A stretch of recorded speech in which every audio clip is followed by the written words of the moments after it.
Welcome back to Rethink Real Estate. Today we've got Karen Cuskey-Hartman, who's the listing agent for an exciting auction property that we've got coming up here. We thought we'd take an opportunity from a unique perspective to start focusing some highlights in Rethink Real Estate on some of the luxury properties that we're taking through to the auction itself.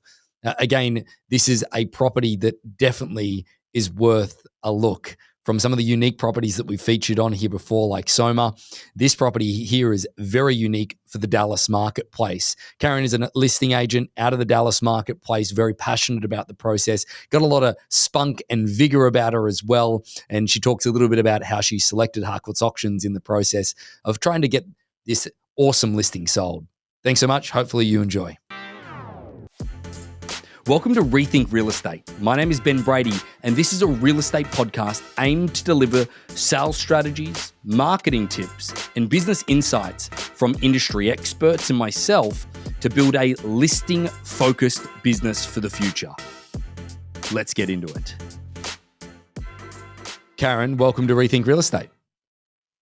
Hi, thank you. Good to be here. Well, we're pretty excited because not only do I get to have a great conversation with you, we're about to launch a pretty significant auction property for the Dallas area, correct? Yes, sir. Significant, I'd say. I'm really looking forward to exploring that property with you a little bit further. But before we do that, I'm fascinated about your background because there's one thing that I do appreciate when it comes to dealing with, we deal with lots of different people all over the country and internationally. And there's certain people that have got a fair bit of charisma and spunk about them. And you're definitely one of those people. So give us the elevator pitch on you and, how real estate's fallen into where you are in life. Gosh, okay. Elevator pitch.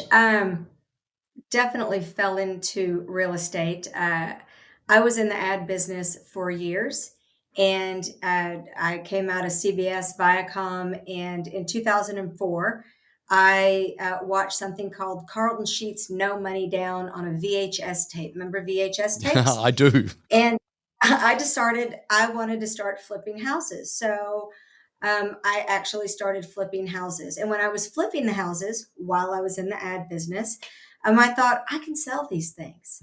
And so my first flip, I learned really fast that a great real estate agent is worth her weight in gold. So at that time, I had started my own ad agency with my partner. And I hired her because you can't run a successful ad agency and be a successful realtor. So I hired a great realtor to sell my investment properties and built a fun, great, award winning advertising agency. In 2015, I had a near death experience and decided that life needed to change. And so I sold the agency, my interest in the agency, and started selling real estate full time. I'm a top producer in the Dallas area and haven't looked back. And I'm so grateful. God put me in this spot for a reason. And I sell houses because I get to help people. I actually get to help them. And that makes me feel so good. Well, I think that there's a level of enthusiasm that you definitely bring towards this new listing that we've got coming up from an auction perspective, but you've had it for a little while now. And I think that I want to first talk about your experience around finding Harcourts auctions and the auction services. And the reason I bring that up is because most realtors would have just had a really tough, difficult listing within a certain marketplace that wasn't moving. They would have been pressuring their sellers just to simply do a price reduction, but you wanted to think outside of the box. I think we could probably tie that back to your ad agency sort of days of, being relatively creative around everything. But give me an understanding of the exploration of getting to where we are now with making the decision around auction. I know you were talking to a few different companies, but realistically, auction in general and your thought process. Sure.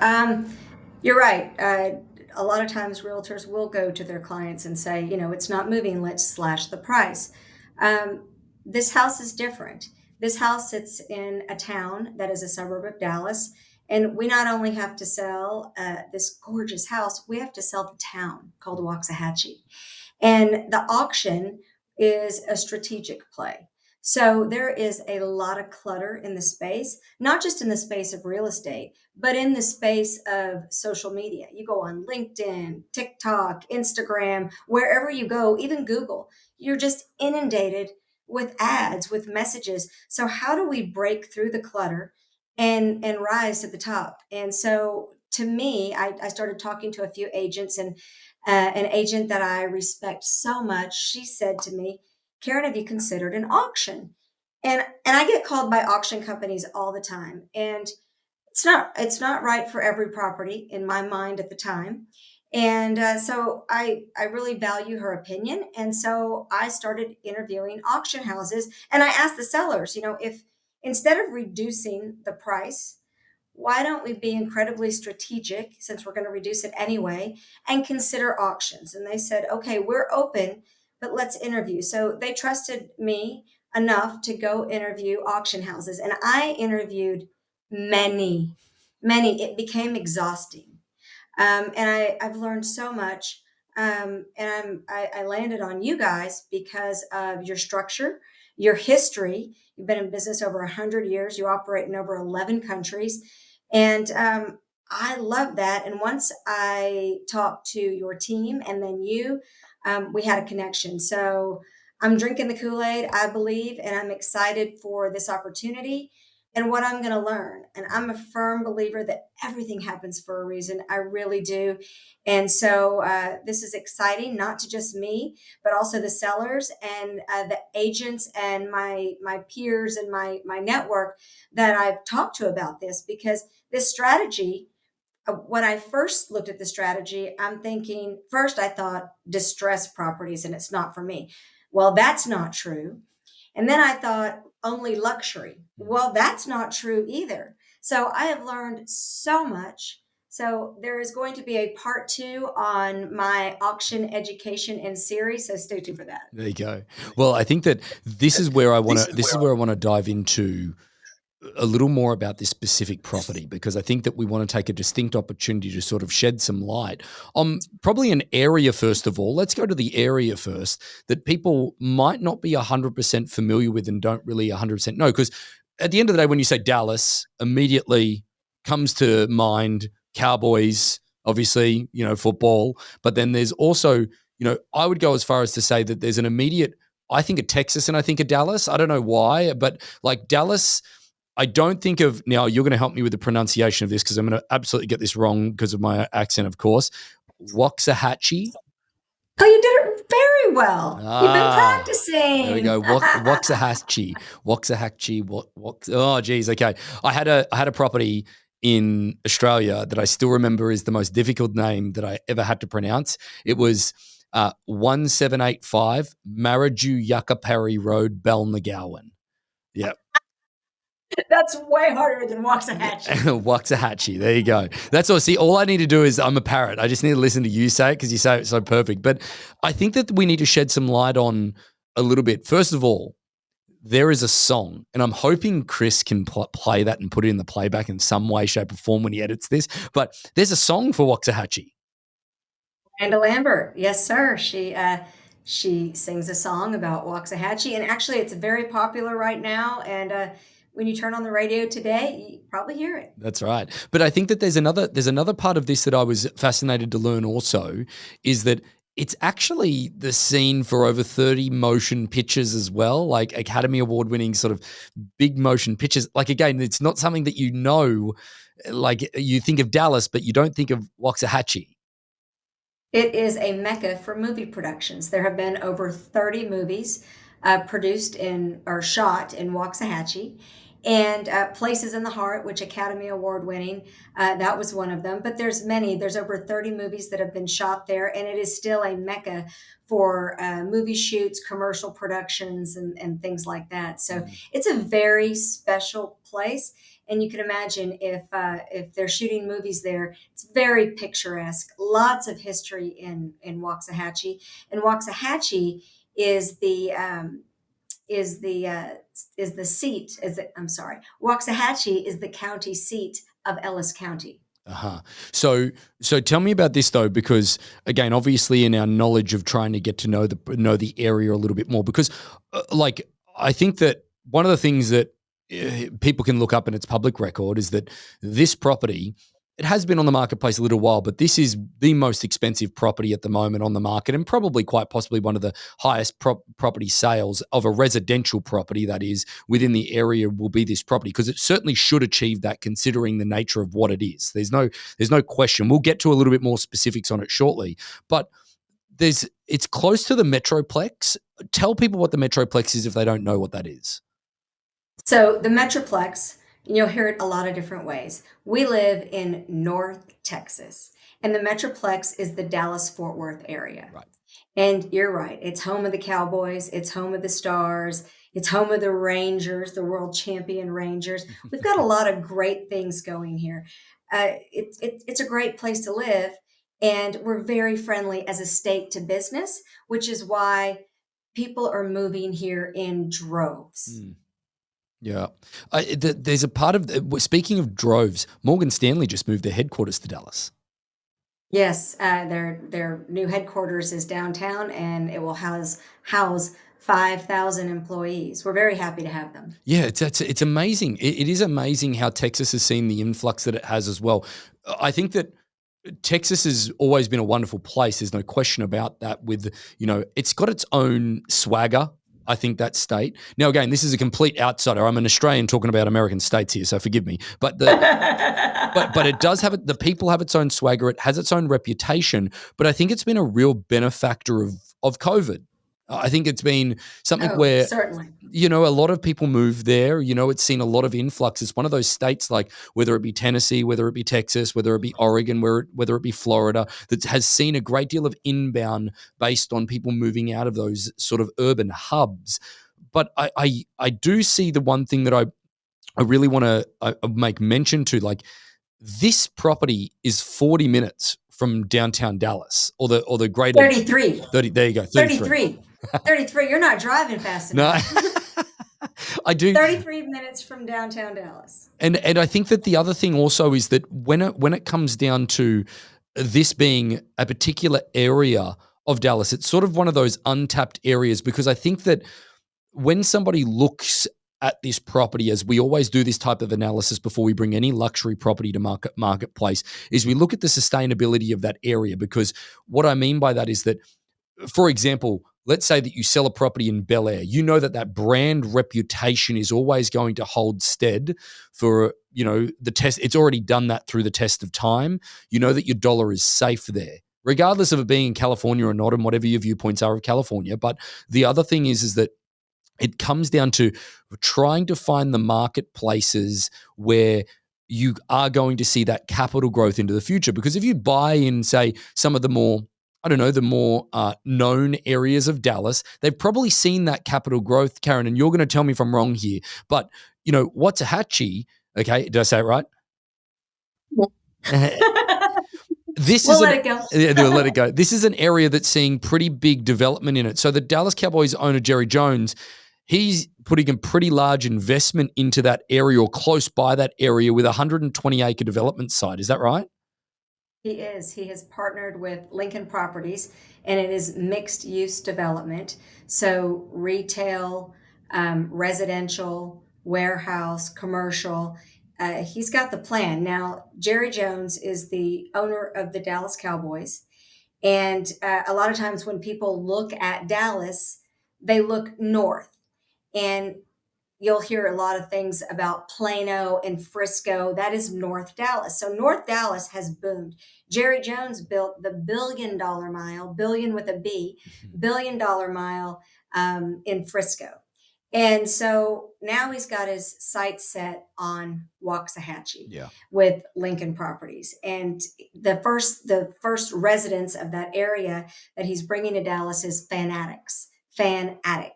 And Fanatics is the retailer. If you go on to buy apparel, NHL, NFL, whatever that may be, they're the ones that are selling it to you. So big e-commerce company, they're bringing a 600,000 square foot warehouse here to house their e-commerce. That'll put 250 jobs in Waxahachie. And those are just the first ones coming. But if Jerry Jones has put his Midas touch on this area, you better believe that there's growth that is certain. So land is plentiful around Waxahachie. The opportunity is there. North Dallas is it's getting built up. It's expensive, and Waxahachie is prime for the picking. Yeah, and I think that there's something to be said about the company. What is it called again? The company It's called Fanatics. Fanatics. So believe it or not, our place in New York we have is I'm going to go as far as to say a 3-minute walk from the Fanatics headquarters in New York. Oh, And the interesting part about that is that they have this entire building as their headquarters. And I was speaking to somebody in our last trip that mentioned that they were moving to Dallas. Okay. And it's so funny to see that those people moving out of the urban hubs, but like that main property is where the entire West Village is based around. And that's where a great deal of people live and work for that massive corporation that has come through that. And I think that if they've attracted a high caliber futuristic business in that sense, I think that there's just going to be more and more to come. So stage one has already gone through and phase one has already gone through. So at the end of the day, there's a massive commitment having big brand names because there's a difference between just developing something with the hope that people come there versus having the commitment of people already there that are going to move it into the future. I think that's very important because if we finally put the touch on the area, is that like we're expecting from an annual growth perspective between 4 and 5%, annual growth in this particular marketplace. So there's a nature of getting into this market at the right time to actually ride that growth all the way through. Because this property, if you were to do it in the next 5 to 10 years and you were going to go there, you're probably paying, that I would say from what numbers we're talking here and looking at, probably 15 to 20% more if you were to wait until the further development of that at park. least, Yeah. at least, Yeah. at least.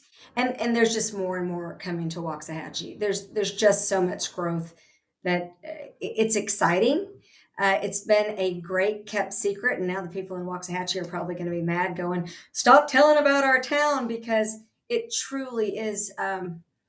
It's just such a lovely place. The sense of community in this town is I just can't say enough about the people that make this town so special. It is really a special place. That's great.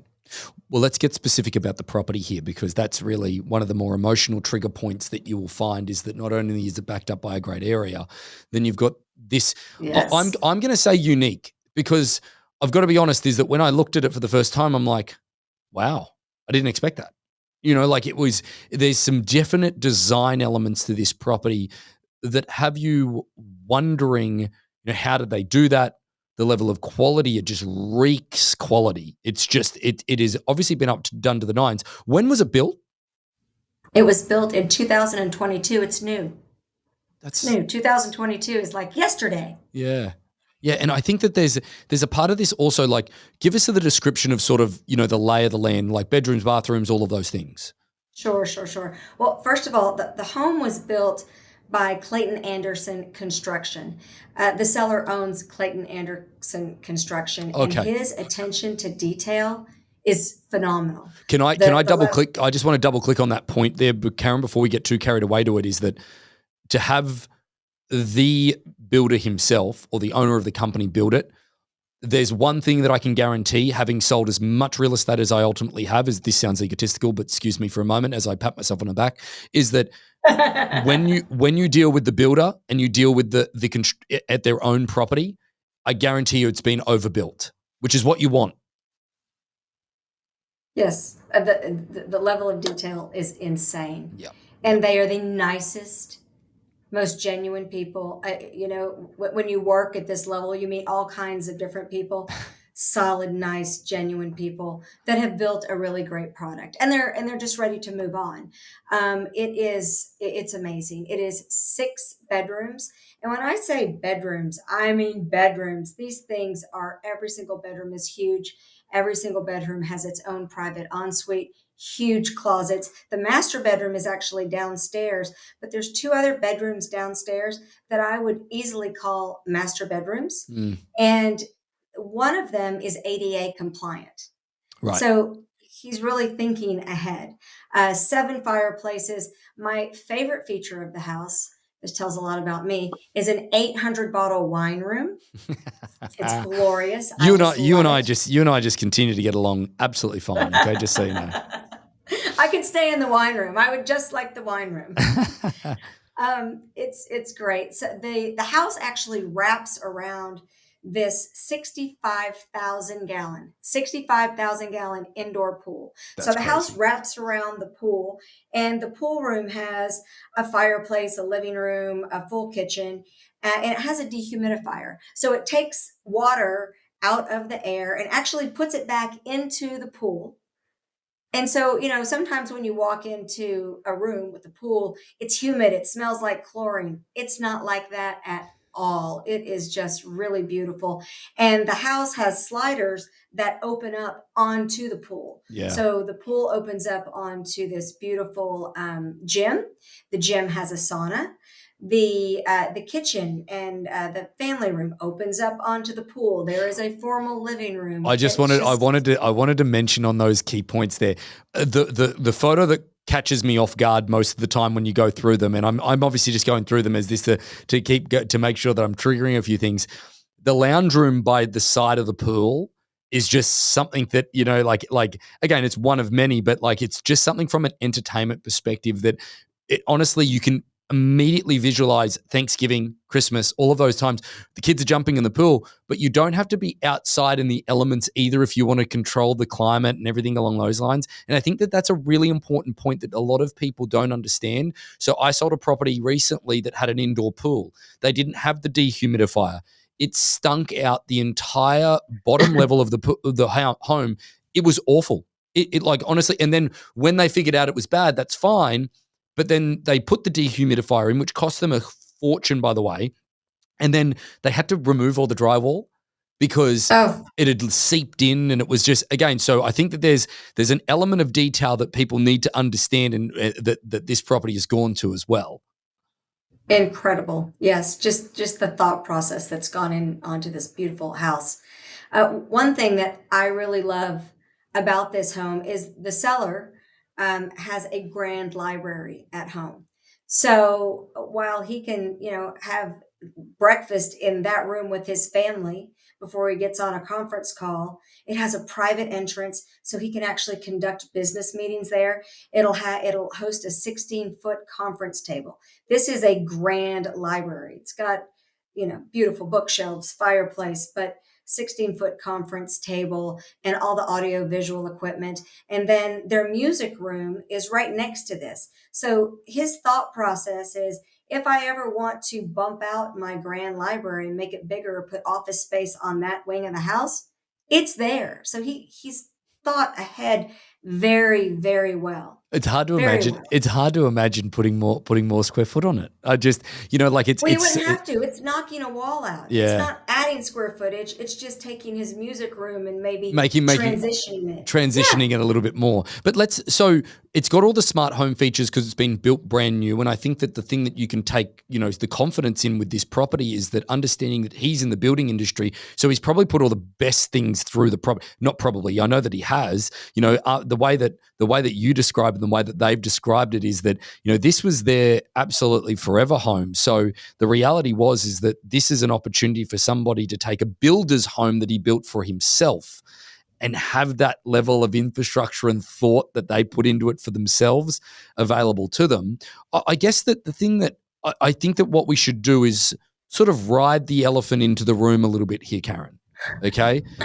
Home has been on the marketplace as a traditional Yes. listing. Why do you Yes. think it hasn't sold?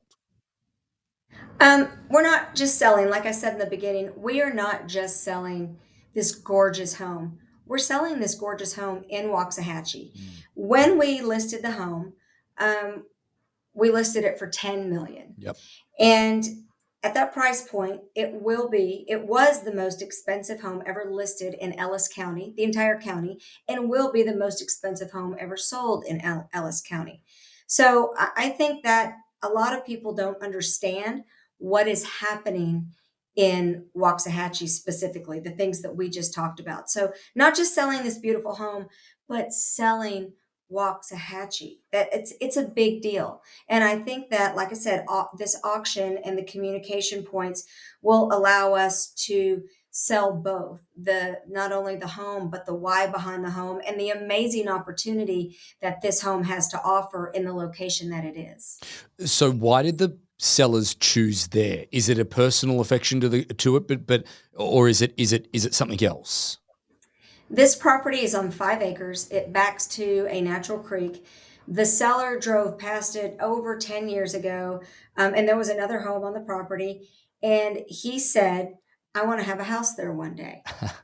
And he's a man of his word. I promise you that. He's a man of his word. So he built his dream home on that parcel of land, and it's really beautiful. One thing that we didn't mention is it's got a back house that's 22,000 square feet. It's got a 4-car garage and an RV garage and an acre lake. I was about to say that is that I think that there's something special about the indoor pool. I find that pretty unique about the property. I do too. But the way that it's set up as well, because most indoor pools aren't. Most indoor pools, there's one that we did an auction on in Dana Point where they had doors that slid out to the ocean from an indoor perspective, but it was, I don't know, it felt Hawaii, but it felt old 80s Hawaii. I don't know why. It's just one of those things. It didn't feel like good Hawaii. I don't know why. But there's another thing, because there's no doubt that this is going to be a family property, or somebody with a large family will definitely own this at one point. Having the lake in the back as well is something that you can see the kids playing there. You can see all of those different memories that any type of bed of water that is there creates. So having that viewpoint there as well, like looking out onto the lake and having that own sort of, I don't know, dynamic that you've created in that own environment, this is a very picturesque opportunity.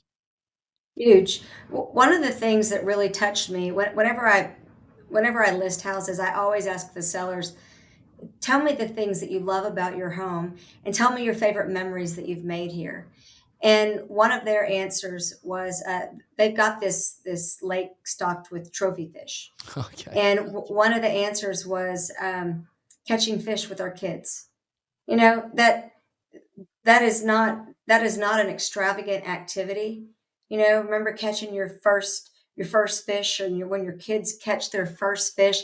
Now imagine your kids catching a 12-pound bass as their first fish.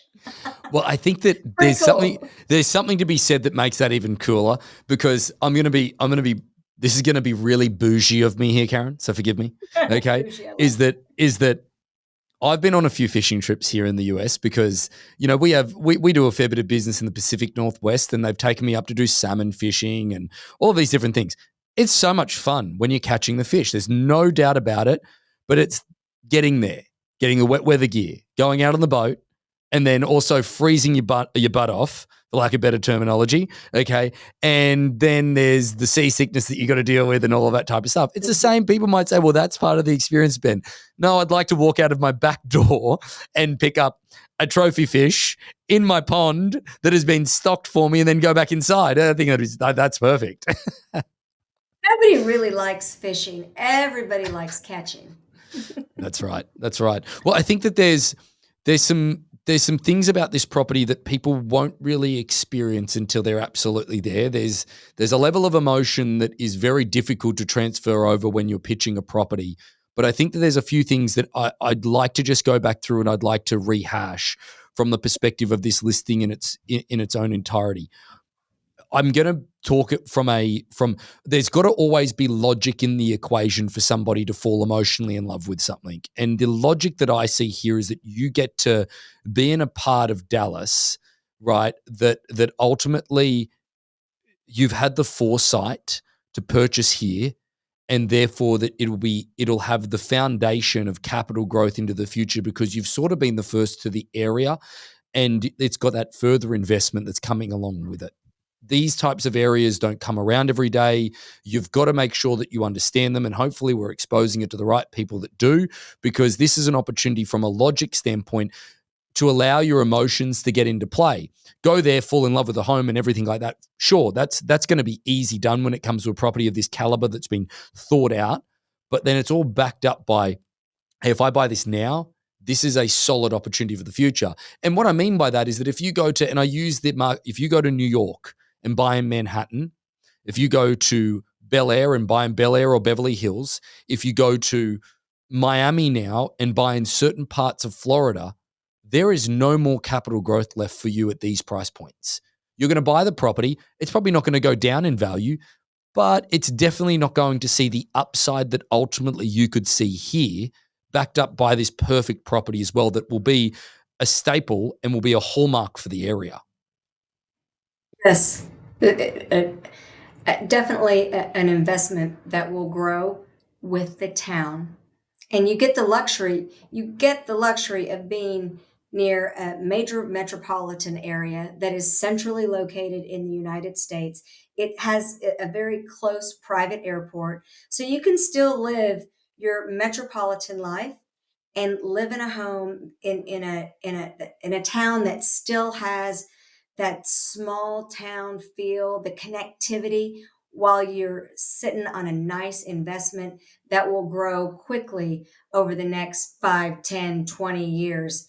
I mean, think about where this, I want to watch this video in 20 years and go, oh my gosh, That's right? right. I think it's sound in any type of real estate decision that if you're going to set up, a primary residence, or it might be a second home, third home, whatever it may be, it's always going to be backed up by, time is your best friend in any situation. And I think that this is one of those things. But Karen, we've got our auction date that we're going to be going ahead. I don't want to age this video by letting anybody know what that is, but the reality is I think that if anybody wants to watch this process, move it forward. If you've got any interest in the auction, or go to harcourtsauctions.com. Karen will make sure your information is in the show notes of this as well, so that people can reach out to you, so that therefore they can get an understanding from yourself a little bit further about the property. If anybody has anyone that is interested or thinks that they would be interested, please reach out to Karen and we can certainly get them in touch. But Karen, have I missed anything here on this property? I don't know that I think we've done a pretty good justice. If we have, I'm happy to cover it with those that are interested, and I'm sure we'll be back with more information. Good deal. Thank you so much for joining us on Rethink Real Estate. Thanks for having me. Appreciate you. Excited. So about 75% of our audience hasn't liked, followed, or subscribed to our podcast. It would mean the world to us, and it would help this podcast more than you know to expand our reach if you were to like, follow, or subscribe on any of the platforms that you're watching or listening on. Thanks again.